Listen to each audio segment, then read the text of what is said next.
wò pé ẹ wo ọ̀nà pé táwọn èèyàn lè gbà rówó pé àwọn èèyàn scam àwọn èèyàn bí ìyàwó. Islam nìkan ló lè sọ pé eléyìí ọ̀dà ìwà abúlé léyìí kéèyàn ó kọ gbọ̀nà kan sí kejì láti lè máa dúpọ̀ àwọn èèyàn máa jà wọ́n lólè pa wọ́n lẹ́kún. Ẹni tí kì í ṣe mùsùlùmí ẹ̀ máa táwọn ọmọ ìwé ni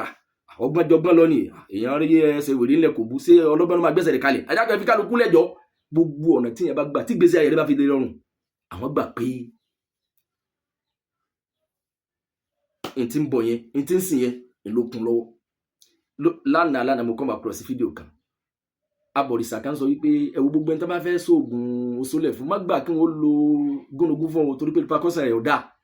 Nìkan bá tún jáde lọ́nà bá ń ṣe rọ́dù ló bá ní kí ló dé ẹ̀kọ́ fakọ́ yẹn jù tó ló ti mọ̀ pé ọ̀fẹ́ bọjà jẹ́ nìyẹn